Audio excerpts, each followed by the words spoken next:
Vor einigen Wochen habe ich das Thema Atomic Design schon vorgestellt. Damals habe ich versprochen, sobald der Brad Frost auf unserer Lean-Dus hier in Düsseldorf erscheint, werde ich ihn mir schnappen und für ein Interview für euch vor die Kamera zerren. Ich halte mein Versprechen, heute ist er da, Brad Frost featuring Atomic Design.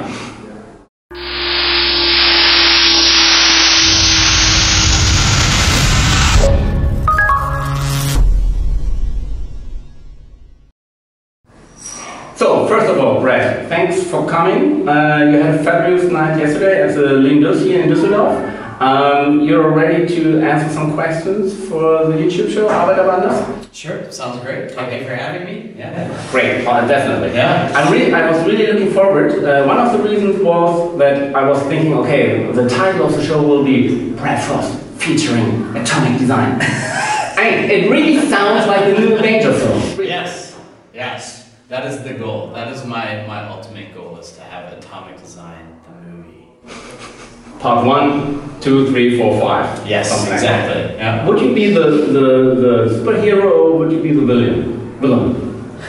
We used to joke around that Frost sort of has a sort of a villainous kind of sound to it a little bit. Actually, like Arnold Schwarzenegger. Yeah, Mr. Freeze, yeah. Or in Wesley Snipes in the Blade movies, Frost was the bad vampire in that. Yeah.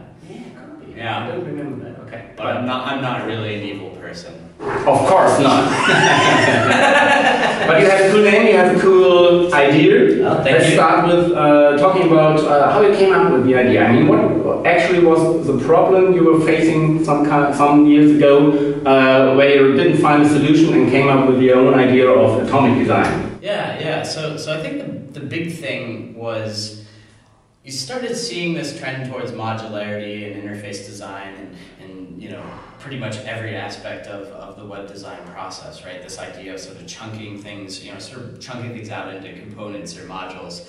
And while I really love that idea, I just sort of felt there wasn't really sort of a methodology around it, or sort of a really deliberate way to actually build really effective design systems. And so that's what sort of led me down this road of, I said, I like this modular idea, and it's great, but maybe we can, sort of establish something that's very sort of hopefully smart and deliberate, sort of how we can construct something that is built to last, is built to scale, is built to sort of save designers and developers a ton of time, right? And to sort of establish Lego bricks, establish these puzzle pieces, and instead of having to reinvent the wheel every time you need to use something, you can use a puzzle piece you've already created before. So that was sort of the birth of Atomic Design, was sort of coming back to my high school chemistry class and working with atoms and molecules and chemical equations and stuff like that. And that was the inspiration. I mean, it's really obvious if you once heard about it, but I mean, coming up with the analogy of like design thinking and biology. Yeah. I mean, what was the spark? Yeah, I guess, it really was coming back to, asking myself this question. It was like, well, what are the web's Lego bricks, right? What are those sort of atomic elements of interface design, right? What are our basic building blocks, right? Much like how in chemistry and in the natural world, all matter in the known universe, right? From us humans to giant planets and stuff are all comprised of this same finite, set of raw materials, these atomic elements. And that was really the spark, is saying, well, okay, we actually, on the web, we have this too, right? We have this, we have inputs, we have labels, we have buttons, we have images, we have, these little building blocks, right, that we use to assemble, e-commerce websites, to complex apps, to everything can be boiled down back to these sort of, finite set of ingredients. So that's what sort of created the bridge. Okay. What do you personally think? What is the biggest advantage that Atomic Design establishes for a web designer? Yeah. So, it's absolutely essential, especially now that we're sending our interfaces down to all these different devices, right? Smartphones, dumb phones, netbooks, notebooks, e-readers, TVs, watches, whatever. Like all of these different things. Yeah, we need to present our interfaces, our brands, our products, our services in this very consistent, cohesive way. And with Atomic Design, in establishing these really consistent, deliberate interface design systems, we're able to do just that, right? So we're able to send our interfaces down the pipes to all these different places, knowing that they're going to work, right? And in the process, we're able to do that in a way that retains this consistency and cohesion across the board. We're able to save a bunch of time, and again, instead of having to reinvent the wheel every time we need to add a new feature to our product or something, we can instead look at the building blocks we've already established and piece those things together, saving a bunch of time in the process. So yeah, like the multi-device web, like the very nature of our device landscape, the web landscape has really sort of forced our hand to look for sort of smarter ways to go about our job, because it's just not practical to have to, rebuild everything, 4, 5, 6, 7, 8 different times, depending on what devices you're trying to support. Yeah. So, I'm no web designer, though I'm not really know what I'm talking about here. But this show is over. I told you before. Just kidding. But all the web designers I'm talking to, they are really like, okay, no, Atomic Design is a new cool thing.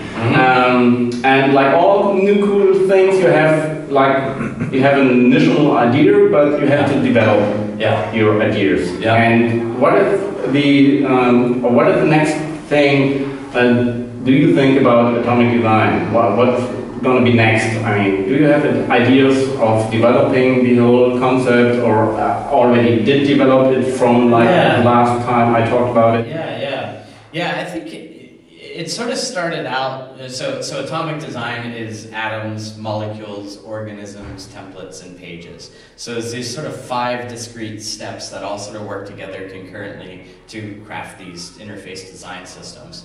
And whenever it first started, at that first spark and started sort of going down this road, one of those steps didn't exist. The templates step didn't exist in the process, and then very quickly we found out, as I started working this way, that there was something missing. And so we inserted the templates level, which is basically establishing your content structure for an interface, right? So if it's Instagram, it's how big are the Instagram images, right? And what are the sort of parameters around the content. And so that's whenever we inserted that into the process, that sort of really solidified it as a methodology. So thankfully, Atomic Design as a methodology, as a way of thinking about interface design is pretty stable now. The trick is about actually implementing this stuff. And so me, along with a guy named Dave Olson back in the States, we created a tool called Pattern Lab, which allows you to actually stitch all of these atoms, molecules, organisms, templates, and pages together. And so that's been more of an evolution. That's been this sort of ongoing thing. We're currently working on the second version of Pattern Lab, which is really, really exciting. Okay, so go out there, check it out, Pattern Lab. Yes, patternlab.io. Yeah. I'll put the link below.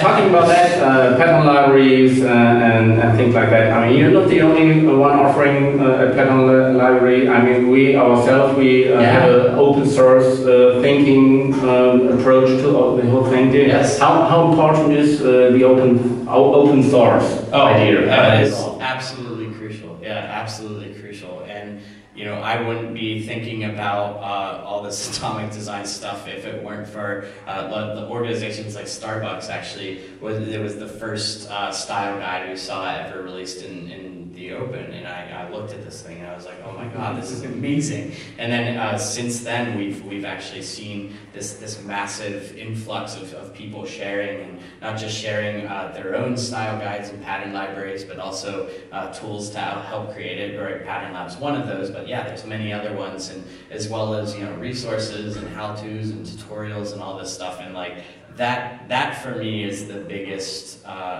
just most amazing aspect of this, is that we have this wonderful web community that's all working together to advance how we all do our jobs, right? Because it really does come down to sharing and sharing what you know and taking what you've learned and applying that and sharing that with the world so that other people can benefit as well. Because every day we are the direct beneficiaries of all those people that spent time, stayed up, you know, after they put their kids to bed to write that blog post, and then, you know, we read that blog post and are able to learn from that and grow from that, and that's really what this is all about. So I'd say, yeah, keep sharing, keep opening things up as much as humanly possible. Yeah. And the community is developing really fast.